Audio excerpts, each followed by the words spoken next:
A sua Bíblia, por favor, no livro de Atos dos Apóstolos.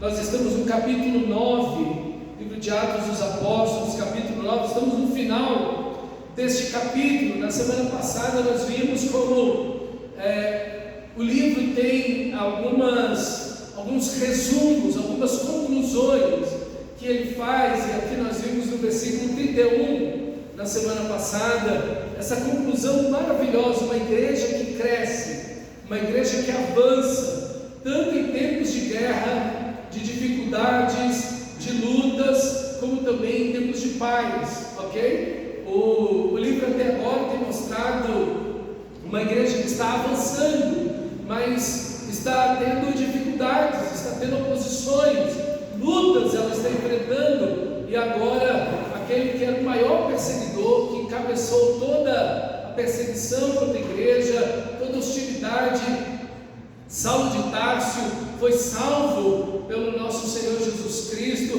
e mostrou aí os primeiros anos da vida de Paulo, como ele se dedicou, como ele se empenhou para construir aquilo que outrora ele havia destruído, para fortalecer aquilo que outrora ele havia enfraquecido, a igreja. Então ele trabalha, ele se empenha, ele corre risco de vida por duas vezes, em poucos versículos, por duas vezes tentam matar Saulo, primeiro em Damasco e depois em Antioquia, em Jerusalém. Então nós vemos que há uma luta, uma perseguição agora contra Saulo, e então a igreja tem esse período de paz maravilhoso, que dura aí mais ou menos de 1 a 2 anos, quando o imperador Calígula então coloca lá uma estátua sua para ser adorado no templo de Jerusalém. Isso traz uma confusão, um terror dentro de Israel,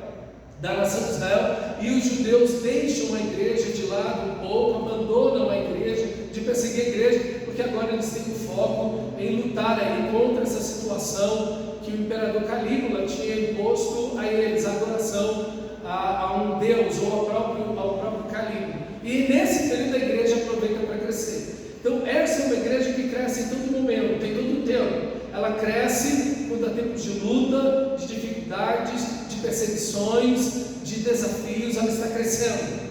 Mas ela cresce também em tempos de paz. É isso que o versículo 31 então vai dizer: em toda a região da Judéia, Galileia e Samaria a igreja estava em paz. Esse é o estado, ainda que por pouco tempo, é o estado que a igreja se encontra. Então essa igreja que se estende da Judéia, da Samaria para a Galileia, ela está em paz em todos esses locais. Ela ficava cada vez mais forte. Essa é uma igreja que amadurece, que cresce na palavra. Ela crescia em números de pessoas, uma igreja que não termina, não para a sua missão, ok? Então ela não está, o que norteia, o que orienta essa igreja não são as lutas ou os tempos de bonança, mas é a palavra de Deus. Uma igreja que amadurece, que está unida, que ama, que adora o seu Senhor, mas é uma igreja que está pregando o Evangelho, crescendo em números, e então ela cresce também num respeito, num temor muito maravilhoso, muito bonito, com a ajuda e consolo do Espírito, no fortalecimento do Espírito. Ela cresce em obediência ao Senhor. Esse é um quadro muito bonito, é um resumo muito bonito. Agora, no versículo 32, ele deveria começar o capítulo 10, porque até agora, o capítulo 8, o capítulo 9, vem tratando de Paulo, de Saulo, e da sua conversão e dos primeiros anos da vida dele. Agora o texto vai voltar-se para Pedro, ok? Então o texto volta, ele deixa Paulo agora um pouco de lado e volta para o apóstolo Pedro, porque um evento muito importante no capítulo 10 vai acontecer, e ele introduz isso como dois eventos que antecedem esse grande evento que é a salvação de Cornélio. É quando o Evangelho chega aos gentios de fato e verdade, ok? Então o texto agora se volta para o apóstolo Pedro. Por isso que aí a partir do fato começar o capítulo 10, ok? O capítulo 10 de Atos deveria começar exatamente aí, mostrando aí um foco na pessoa de Pedro, mas começamos no versículo 32, o texto diz: viajando por toda parte, Pedro foi visitar os santos que viviam em Lida. Lida é uma cidade que está em mais ou menos de 20 a 30 quilômetros de Jerusalém, tudo ali muito perto da região onde o Pentecostes acontece, os locais onde o nosso Senhor Jesus pregou e anunciou o Evangelho. A igreja, ela tem mais ou menos nesse momento aqui, em torno de 10, 12 anos de idade, tem mais ou menos esse tempo que o nosso Senhor Jesus morreu e ressuscitou. É uma igreja jovem, uma igreja nova, mas que ela persiste em ficar em Jerusalém, ok? Ela persiste em ficar em Judeia, como você viu no versículo 31, Judeia e Samaria, e no máximo na Galileia, mais ao norte, ok? Então uma igreja que está localizada ali, ela não avançou em direção aos gentios ainda, mas Pedro está aqui, ele é um dos pastores da igreja no geral, né, tanto em Jerusalém como nas outras igrejas. Então ele está visitando essas igrejas, esses irmãos, e o propósito aí é visitar os santos.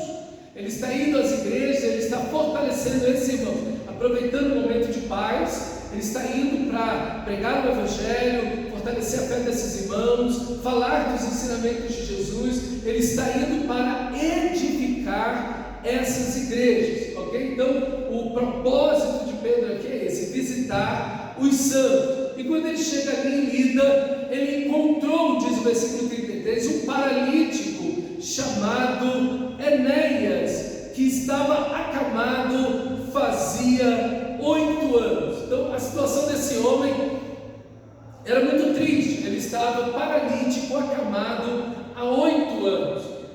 Provavelmente era um homem que sofreu algum tipo de acidente e que causou uma paralisia nele. Ele não podia mais andar, ele não podia mais trabalhar. Então ele se encontrava numa situação agora de mendigância. Por isso que Pedro vai dizer: toma a tua casa, enrola a sua cama e levante-se, ok? Levante-se, enrola a sua cama, porque o Senhor está te curando. Então um homem que entrou no estado de mendigância, perdeu provavelmente a sua fonte de trabalho, para não conseguir mais caminhar, não conseguir mais andar. Ele perde o seu emprego, ele perde a sua possibilidade de renda, com certeza vê a sua família empobrecer, vê a sua família declinando por causa disso, e então o que lhe resta é ficar no meio da rua como pedinte para provavelmente alimentar esposa e filhos. Enfim, uma situação muito, muito difícil, irmãos. É a situação que Enéas se encontra. Enéas aqui, quase com certeza, não é um cristão. Ele é um homem, provavelmente ele é um estrangeiro. O nome dele é grego, Enéas. Pelo nome dele, ele não é um judeu. Pode ser que ele seja um judeu, mas provavelmente não é um cristão, provavelmente também não, e ele está nessa situação muito difícil. E aqui entra a igreja que olha para aqueles que estão em grande dificuldade, a igreja que olha para aqueles que não há solução, não há o que fazer. Às vezes nós encontramos pessoas que estão em situações muito difíceis. Não há limites para o poder de Deus, não há limites para a graça de Deus, não há barreiras para o poder de Deus. Esse homem não pode levantar. A medicina daquela época não podia fazer nada por ele, e provavelmente hoje tampouco poderia fazê-lo voltar a andar. Mas, meus amados irmãos, o Senhor da glória tem o seu poder, e o seu poder está acima de toda enfermidade, está acima de qualquer situação, de qualquer circunstância. E Pedro vai até esse homem, se dirige até esse homem, fala, chama o nome dele, e bendito seja o Senhor por isso, porque o Senhor nos conhece por nome, sabe a nossa história, sabe a nossa situação, sabe a história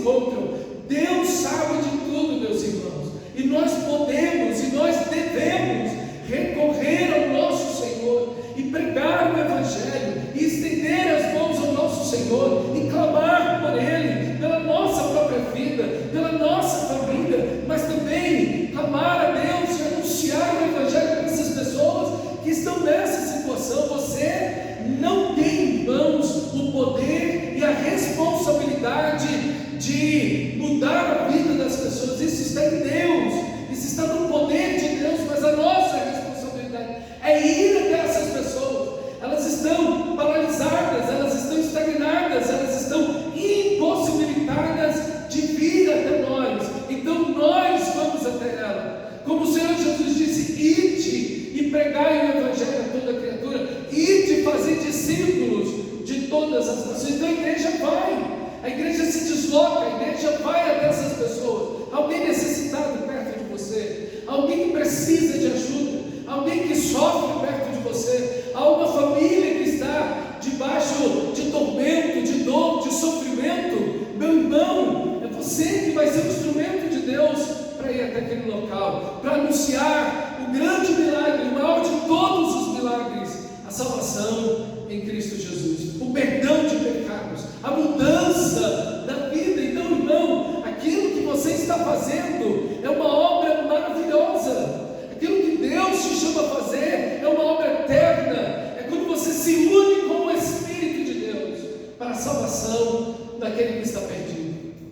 Que Deus use a sua vida, que você se disponha a ser um instrumento de Deus, a ser um instrumento de Deus, como vimos o apóstolo Paulo, logo na sua conversão, a sua determinação, o seu desejo de ser usado por Deus. Você tem esse desejo no seu coração, dizendo: Senhor, me usa, Deus, usa a minha vida, Senhor, coloca pessoas diante de mim, me leva até pessoas, me dê oportunidades para pregar o Evangelho, me ajude a criar oportunidades para anunciar a tua graça. Senhor, usa a minha vida para orar pelas pessoas, usa a minha vida para compartilhar o teu amor, a tua misericórdia. Meus irmãos, sede de ser usado por Deus. A intenção de Pedro é intencional em sair de onde ele está, Jerusalém, e ir até Lida, para ali edificar a vida dos irmãos, e encontra neles, e anuncia o Evangelho para ele. Irmãos, nós precisamos, como cristãos, como indivíduos, ter essa intenção, ter essa disposição, ter essa atitude de ir até as pessoas e pregar o Evangelho a elas, e anunciar o Evangelho a elas. Não importa se tudo está em paz ou se há dificuldades e barreiras, em qualquer situação, anunciemos a graça de Deus àqueles que estão perdidos. É isso que Deus nos chamou a fazer, cada um de nós. É uma missão de todos, é uma missão para todos, e todos nós somos chamados a isso. Você conhece alguém que está nessa situação? Aproveite, pregue o Evangelho, anuncie. Conhece uma família, conhece uma pessoa que está em luta, está em problema, está em dificuldade. Há algo que está acontecendo naquela família que é um tormento sobre aquele lar. Meu irmão, vá no poder do Espírito Santo, vá no poder de Deus, ore ao Senhor, busque o Senhor, interceda por aquela família e diga: Deus, me usa para mudar a realidade, a história dessa pessoa, para mudar a história e a realidade dessa família.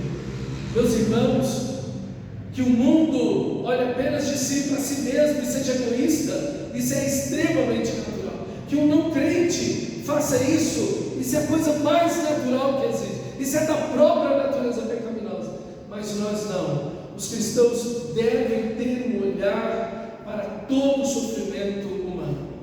A igreja cristã deve ter um olhar para todo aquele que sofre, porque foi isso que o nosso Senhor fez. E Pedro aprendeu com Jesus a olhar pessoas que estão em luta e dificuldade, enjeitados pela sociedade, e ir até essas pessoas e abraçá-las e acolhê-las e dar a elas uma palavra de esperança, a palavra do Evangelho, de que Cristo Jesus as ama e que morreu naquela cruz para perdoar todos os seus pecados. Esta é a mensagem, irmão. Essa é a mensagem simples, direta E nós temos a mensagem. Pregue essa mensagem. Anuncie esta mensagem. A tempo e a fora de tempo.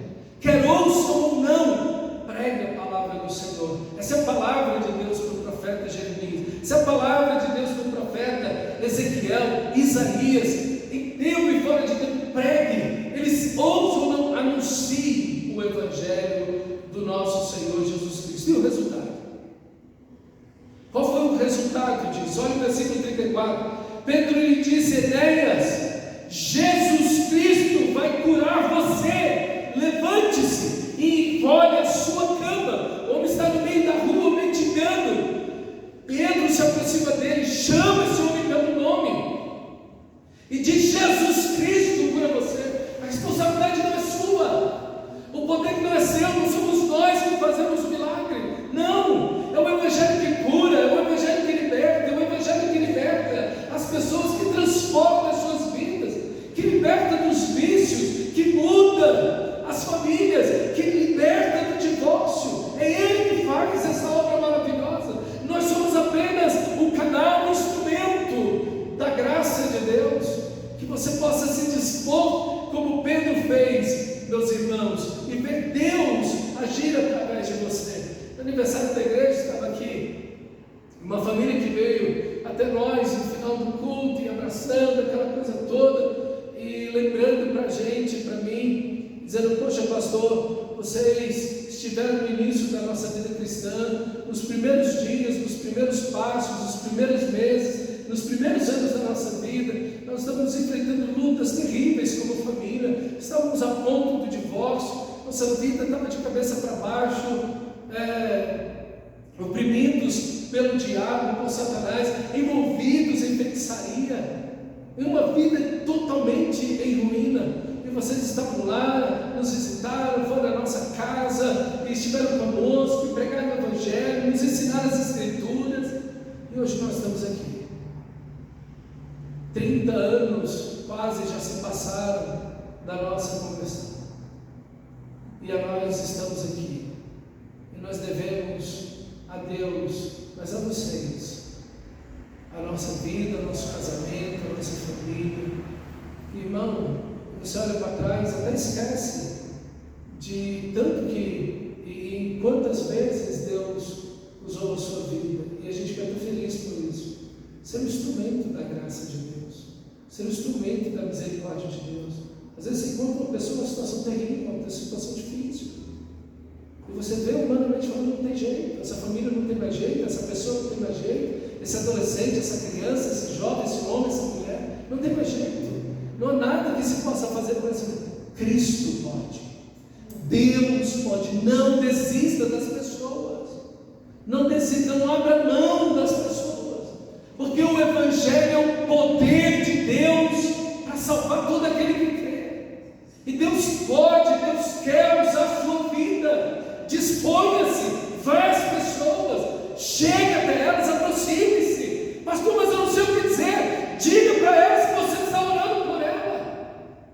E se ela tem algum motivo de oração, tem alguma coisa, Deus tem colocado você e sua família no meu coração para orar por você.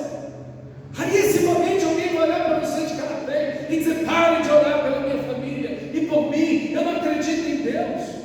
Até aquele que não acredita em Deus talvez fique grato com você pela atenção que você está dando no seu coração. Diga para essa pessoa: tenho levado você e sua família diante de Deus em oração. Tem alguma coisa que eu posso fazer por você? Tem alguma coisa que eu posso orar por você? E você vai se surpreender daquela pessoa abrir o coração diante de você e poder compartilhar um pouco da sua vida, do seu sofrimento. E aí está o momento de você falar do eterno e grande amor de Deus. Ele se levantou imediatamente. Ele se levantou imediatamente. Todos os que viviam em Lida e Sarona, que é uma cidade vizinha, o viram e se converteram ao Senhor. Todos os que viram se converteram ao Senhor. Meus irmãos, a gente vê hoje essa ideia do abençoado. As pessoas querem vir para a igreja para ser abençoadas, enfim. Mas no que resultam as bênçãos que Deus te dá? Qual o fruto? Qual o resultado das bênçãos que Deus dá para você? Redunda no que o texto sagrado está dizendo, em salvação daqueles que ouvem isso.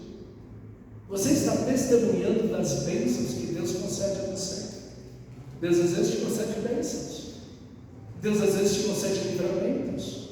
Você está contando isso para as pessoas.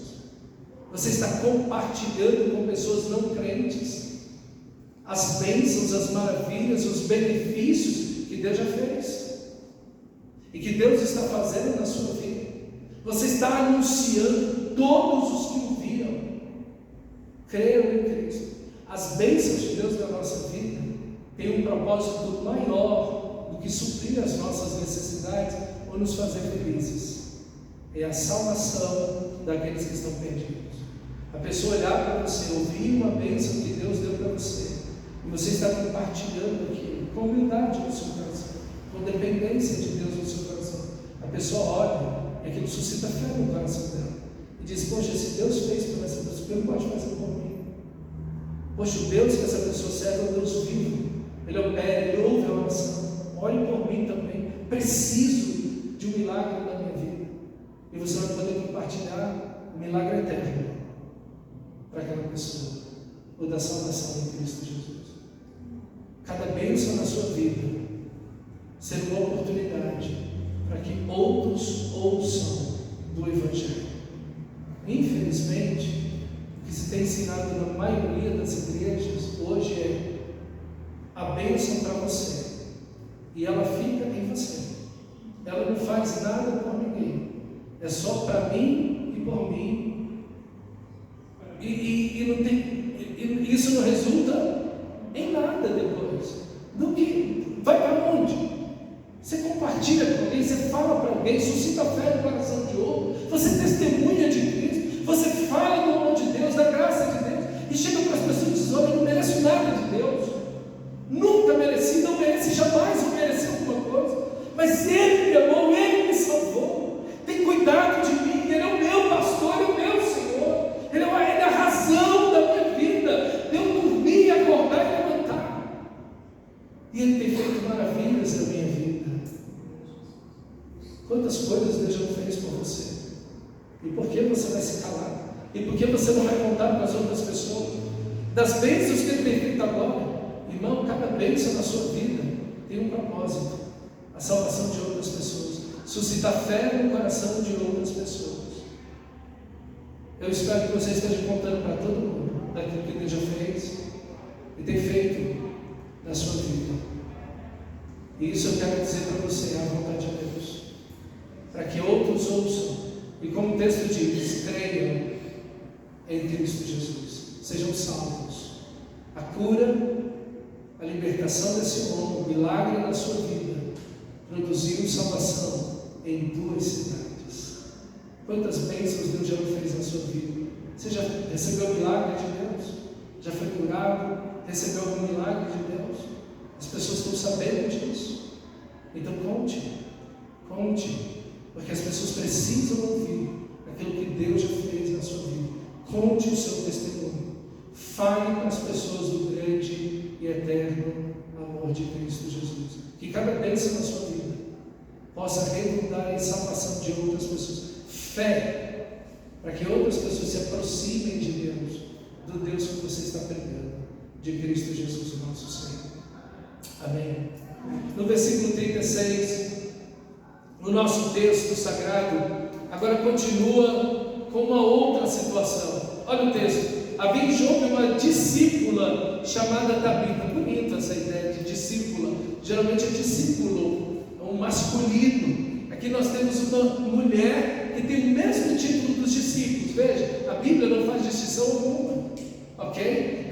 Aquela imagem maravilhosa de Maria sentada aos pés de Jesus, essa expressão sentada aos pés de Jesus é justamente a expressão para o discipulado. É aquele que sentava aos pés do seu discipulador. Jesus tratava Maria como uma discípula, como uma mulher que estava aprendendo de igual para igual, ok? Com os outros discípulos de Jesus. E aqui nós temos uma discípula, o nome dela é Tabita, cujo nome em grego é Dorcas, ok? O nome significa gazela, ok? Aquele animalzinho bonitinho, bem bonito, aquele animal, esse é o significado do nome dela. Esta dedicava-se, aqui a palavra, o verbo, aqui é pleros, ok? Ela transbordava. A ideia aqui é a mesma ideia, é a mesma palavra para plenitude do Espírito, ok? De totalidade, de transbordar. Ela transbordava, ela dedicava-se à prática de boas obras e dar esmolas. Aqui está o discípulo de Jesus. Veja, Pedro está indo até as pessoas necessitadas e fazendo bem. Aqui está também Tabita fazendo a mesma coisa, indo até as pessoas e fazendo bem aos irmãos da igreja, fazendo bem às pessoas que estão na comunidade. Ela transbordava em práticas boas, em práticas de boas obras e em dar esmolas. Quando você abre a sua Bíblia lá no livro de Mateus, no capítulo 25, você vai ver o grande julgamento. E no grande julgamento, o Senhor vai dizer, vai separar as ovelhas, vai tirar as ovelhas dentre os bodes, e vai dizer assim para as ovelhas: vinde benditos do meu Pai, para o reino eterno, preparado para vocês antes da criação do mundo. Glória a Deus, que Deus tem um reino eterno preparado para o seu povo antes da criação do universo. Porque eu tive fome, e me deste de comer. Eu tive sede, e me deste de beber. Eu estava nu, e você me vestiu. Eu estava preso e doente, e você foi me ver. Senhor, quando é que te vimos nessa situação e te assistimos? Quando vocês fizeram a qualquer um desses pequeninos. Então o texto aqui trata da unidade da igreja, do relacionamento da igreja. Esse texto não está tratando de Mateus capítulo 25 em relação ao cristão e o mundo. Jesus está dizendo: eu tive fome, eu tive sede, eu. Quando Jesus se coloca aí, Ele está colocando a um desses meus pequeninos. Ele se refere aos cristãos, aos discípulos. E aqui, irmãos, nós devemos ter esse olhar todo especial, com todo amor, para a igreja. Não pense que as pessoas que desprezam os irmãos em Cristo, eles estão cumprindo a vontade de Deus, porque não estão. Aqueles que desprezam os irmãos da igreja, essas pessoas de fato não são cristãs, porque eu não posso amar a Deus a quem eu não vejo. Se eu não amo você, a quem eu vejo. Aquele que diz que ama a Deus e não ama o seu irmão é mentiroso. Nele não está a verdade. Então, a prova de que eu amo a Deus é que eu amo a igreja, que eu amo os irmãos. Esse é o ponto do nosso texto.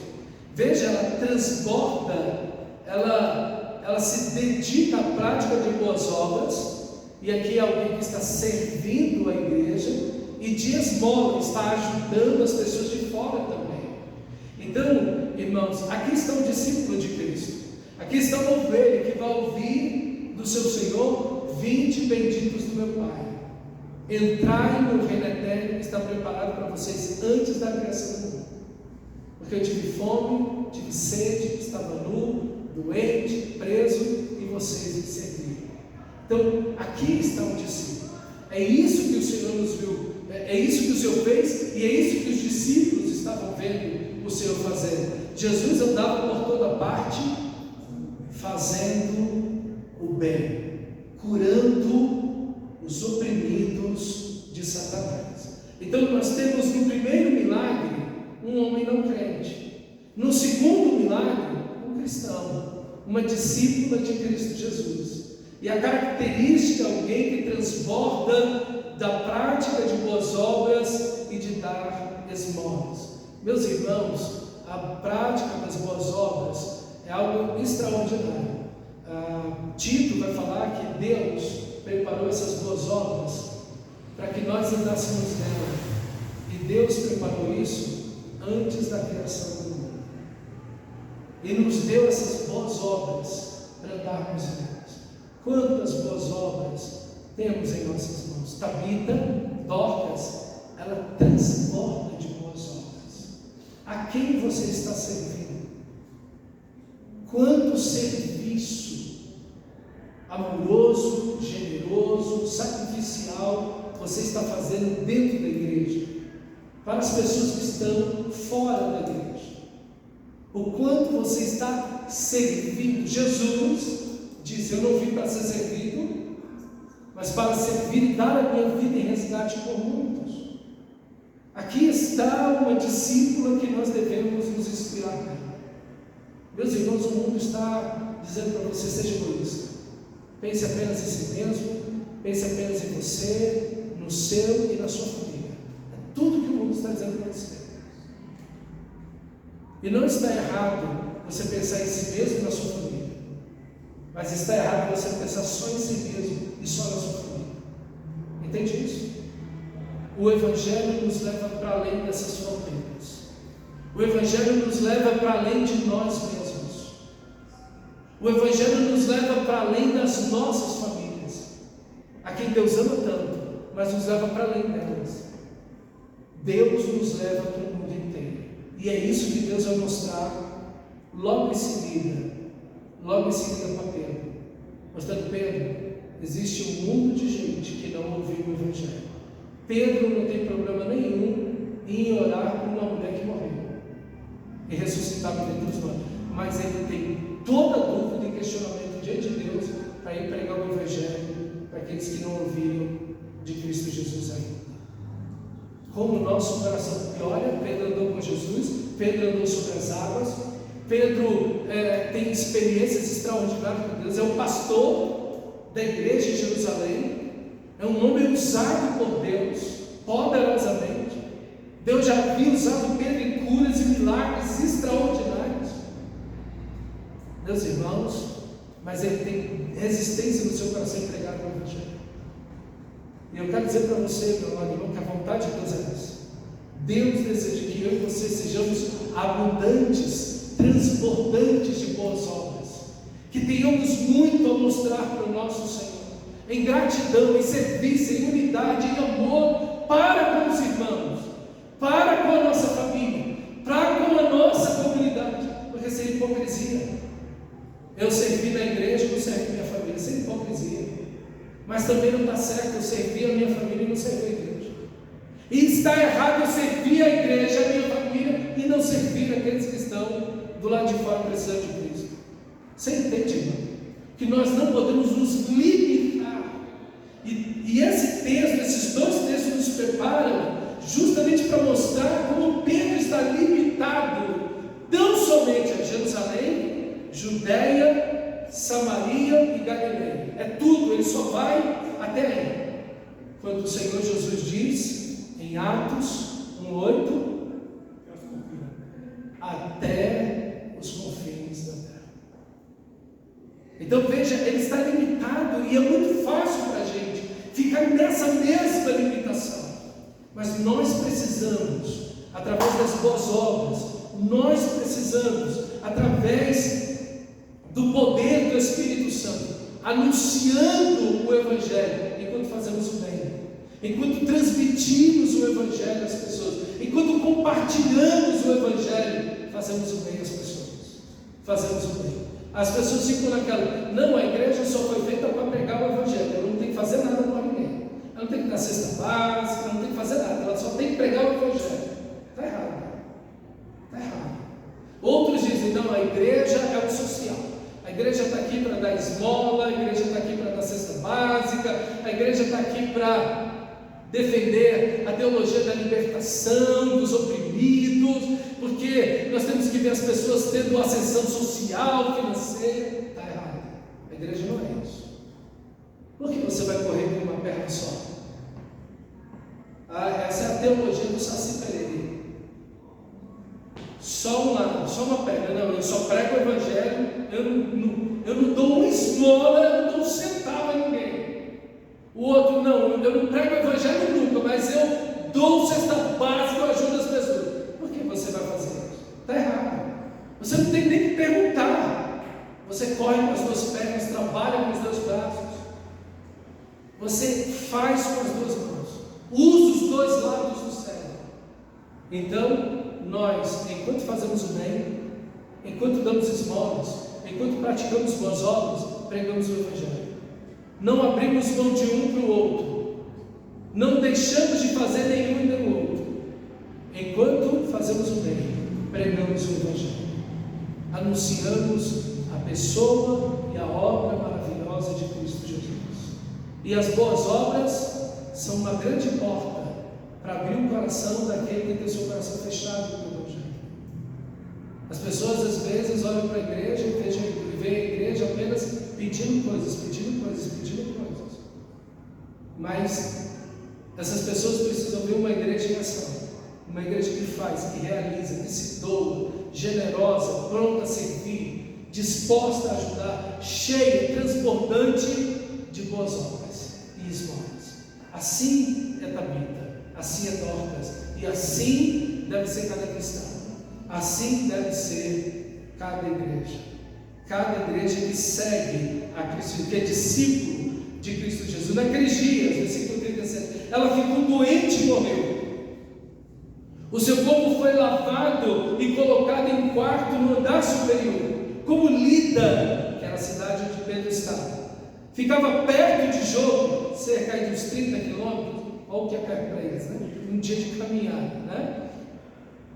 Os discípulos, ao ouvirem falar que Pedro estava ali, enviaram-lhe 2 homens que lhe rogassem: não se demore a vir até nós. Pedro foi com eles e, quando chegou, foi levado para o quarto no andar superior. Todas as viúvas o rodearam, chorando e mostrando-lhe os vestidos e as outras roupas que Dorcas tinha feito quando ainda estava com elas. Irmão, isso é algo bonito, isso é algo maravilhoso. Quando uma pessoa transborda em boas obras, ela faz falta. Uma pessoa que serve generosamente, ela faz falta. Uma pessoa que transborda em generosidade, em amabilidade, em cuidado para com as pessoas.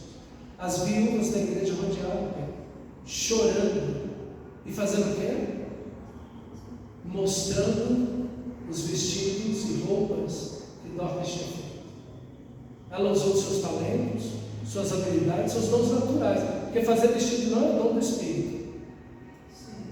Não é verdade? Não, eu tenho que ter um dom do Espírito. Não existe o dom de fazer vestido e roupa.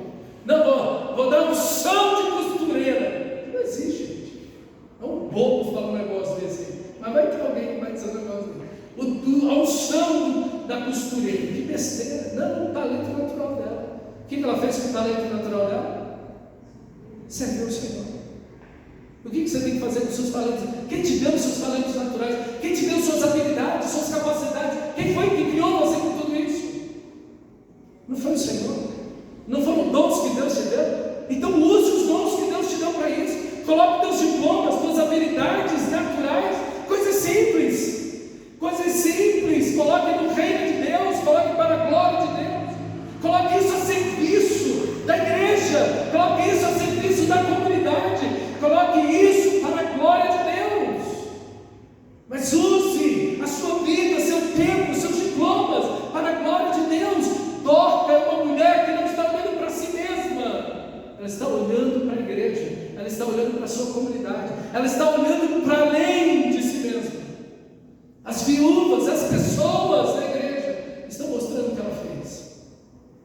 Havia uma necessidade. Roupa sempre foi uma necessidade. Nessa época, então, João Batista diz que quem tem 2 túnicas, dê uma e fica com uma. Você vai ter 2, já é um negócio milionário, um negócio dos ricos já. Você tem 2 casacos, 2 túnicas, você dá uma e fica com a outra. É lavar vai pôr no corpo, ela vai pôr no corpo. Não tem nem. Mas veja, irmão, ela põe o talento dela, ela põe o dom dela para servir o Senhor. Quais são os seus talentos? O que você sabe fazer? Ninguém pode aqui dizer assim, eu não sei fazer nada.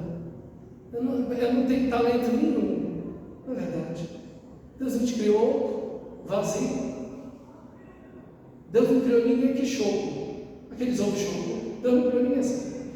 Todos nós temos talentos, todos nós temos dons, todos nós temos habilidades, todos nós temos capacidades, pelo amor de Deus. Como você pode servir usando os dons, os talentos que Deus te deu?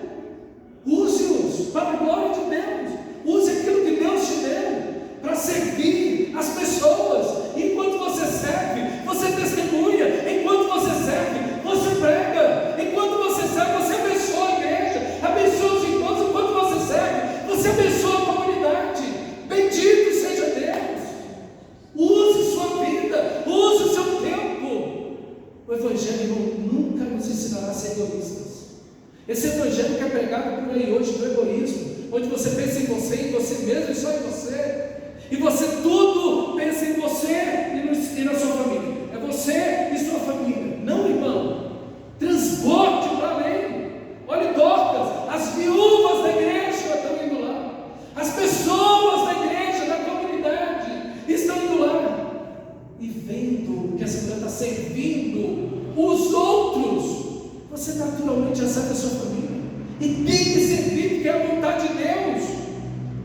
Mas, por favor, transporte para além. Pense além. Vá além. Sua família é uma bênção. Você tem que amá-la, cuidar, zelar. Mas, por favor, vá além da sua família. Pare de ficar restrito. Eu e a minha família. Eu e a minha família. Não. A Bíblia nos ensina a Deus confins da terra. Esse é o chamado de Deus para nós. Cuide da sua família, zele dela, mas sirva a outros. Sirva a outros. Pare de ficar restrita em você mesmo. Deus me abençoe. Deus me abençoe. E o que acontece com essas bênçãos? Não estou contando para ninguém, não estou pregando o Evangelho, estou usando isso para servir os outros. O que eu estou fazendo? Meus irmãos, a missão da igreja é a razão da igreja existir. É a razão da igreja existir. A igreja existe para amar a Deus, amar uns aos outros como igreja, amar as pessoas que estão próximas de nós, amar a comunidade, servir. Esses são os discípulos do Senhor. Pessoas que transbordam de boas obras. Olhe para esse ano. Olhe para esse ano. Nós estamos daqui a pouco em novembro. Quantas boas obras você fez? Quais as pessoas que você serviu? Tirando, obviamente, sua família. Para além da sua família, quantas pessoas você serviu? Serviu pregando o Evangelho, serviu com boas obras. Quantas pessoas você serviu? Ela está transbordando de boas obras. Uma mulher simples, uma costureira, alguém que você talvez jamais saberia o nome, se não fosse pelo fato dela ter morrido. E eu quero dizer para você, essas pessoas fazem falta. Essas pessoas fazem falta.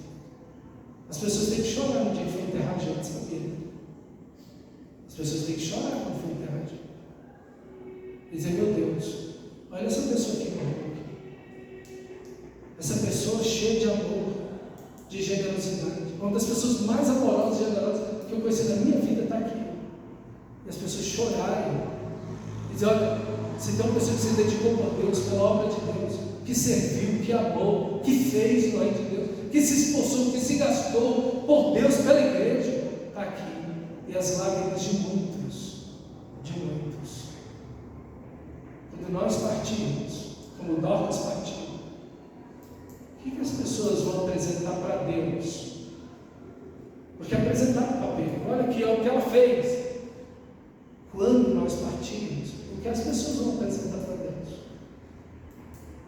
do que nós somos, do que nós fizemos. Essa gente faz muito o povo chorar. Eles fazem muita falta. Eles fazem muita falta. Mas me diz, quem sente falta de um egoísta? Não é. Não é verdade? Sim ou não? Você tem pessoas egoístas na sua família, você tem pessoas egoístas com o vizinho, você tem pessoas egoístas no seu trabalho. Que falta essas pessoas fazem? Eles só pensam neles. Tudo é deles, por eles e para eles. Eles não conseguem servir, eles não conseguem fazer nada. Dentro de casa, na vizinhança, eles não fazem nada. Por ninguém, eles estão procurando apenas de si para si mesmo. Que falta essas pessoas? É para você. E o que você pode apresentar para Deus do que essas pessoas fazem ou fizeram? Não há nada. Meus irmãos, Deus não nos chamou para isso. Deus nos chamou para ser como Tabita, como Dorcas, transbordantes de boas obras e de esmolas. Pastor, eu passei esse ano quase uma livraria, quase um Senhor, generosidade, serviço aos outros, quase nada. Meu irmão, Deus está te chamando a arrependimento essa noite, porque não é assim que Cristo viveria. E se nós somos discípulos de Cristo, como Tabita é, não é isso que Deus pede de você. Tanta necessidade, tantos dons maravilhosos deu a cada um de nós. O que você está esperando? Simplesmente pegue todos os talentos que Deus te deu e use no reino de Deus. E siga, e glorifique a Deus. Procure a necessidade, atenda a necessidade. E pregue o Evangelho e anuncie Cristo. Deus vai usar a sua vida para a glória dele. Para a glória dele. Versículo 40, Pedro mandou que todos saíssem do quarto. Depois ajoelhou-se e orou. Qual deve ter sido a oração de Pedro? Depois de ter visto todas aquelas pessoas chorando, com todas aquelas roupas, e saber de tão transbordante obras Tabita tinha vivido e tinha feito pela graça de Deus. Eu tenho certeza, irmão, que Pedro orou e disse ao Senhor: como essa comunidade aqui precisa dessa mulher, como essa comunidade aqui precisa dessa irmã. Essa irmã é uma bênção aqui, Senhor. Ela é uma inspiração nesse lugar, meu Deus. Senhor, essa irmã não pode morrer. Olha o vazio que vai ficar se essa irmã morre aqui, Senhor. Olha o tanto de gente que está sendo abençoada por essa irmã. Senhor, levanta essa mulher para a tua glória. Senhor, ela te serve enquanto está viva. Senhor, ela morta, ela não vai te servir mais. Mas enquanto ela está viva, Senhor, é um tanto de bênção que essa mulher é nessa comunidade. Meu Deus, em nome de Jesus, levanta essa mulher, porque ela é uma bênção nessa igreja, ela é uma bênção nessa comunidade. Meu Deus, essa irmã, Senhor, ela é uma bênção para todo mundo que está aqui. Levanta essa mulher, Senhor, porque ela morta aqui, uma tragédia para essa igreja, mas ela viva aqui, ela é uma bênção para todos. Meu Deus, tem misericórdia de todos nós. Tem misericórdia do teu reino, tem misericórdia do teu povo, tem misericórdia do teu nome, tem misericórdia dessa cidade que está aqui. Levanta essa mulher, Senhor. As pessoas vão saber do teu poder ressuscitando essa mulher. Quantas pessoas vão ser salvas vendo a vida que essa mulher vivia?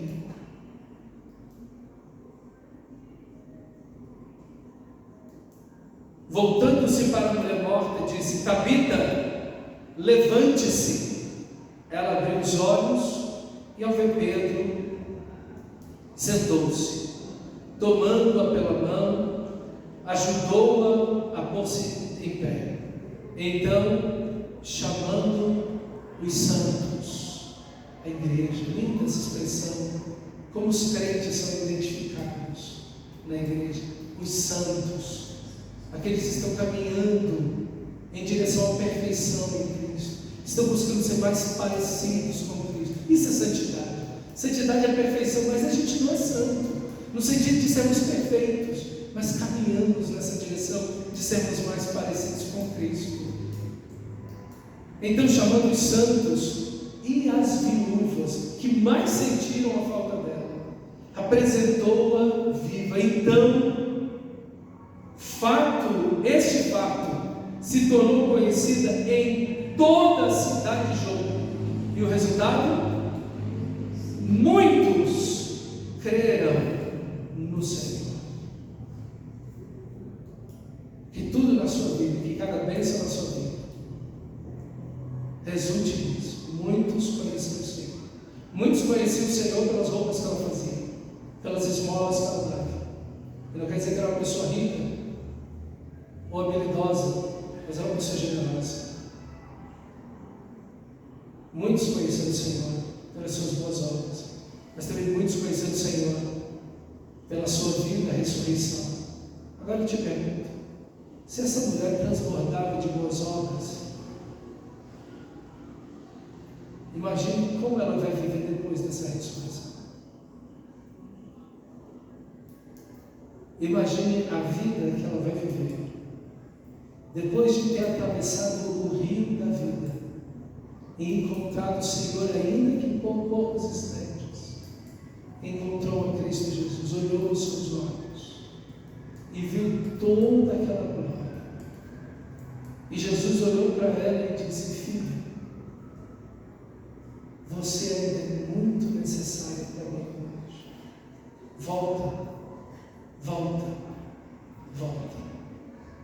E continue me servindo, porque um momento vai chegar que eu vou te colher, você é essa flor desse meu jardim, e vou te colher para sempre para junto de mim. Como essa mulher não voltou? Se ela transbordava em boas obras, imagina agora. Depois que ela viu um pedaço do paraíso, depois que ela viu o seu Senhor ressuscitado, como ela não vai servir agora? Eu queria ouvir a história depois disso aqui. É depois disso aqui que eu queria conhecer essa história, mas eu ainda não tenho como conhecer. Mas quando a gente chegar na glória, a gente vai perguntar: quem é Tabita aqui? Quem é Dorcas? E você vai ver aquela irmãzinha simples saindo do meio da multidão. E você vai ter grande dificuldade de olhar para ela, porque ela vai brilhar no sol, pela glória de Deus na sua vida. E você vai perguntar para ela: como foi sua vida depois daquele momento? Como você viveu? Como você usou seu tempo, seus recursos, seus talentos? Como você viveu depois daquilo? Provavelmente ela viveu do mesmo jeito antes de ser ressuscitada, transbordando em boas obras e em esmolas para a glória de Deus. Podemos viver assim, devemos viver assim. Vamos nos colocar em pé e orar ao Senhor.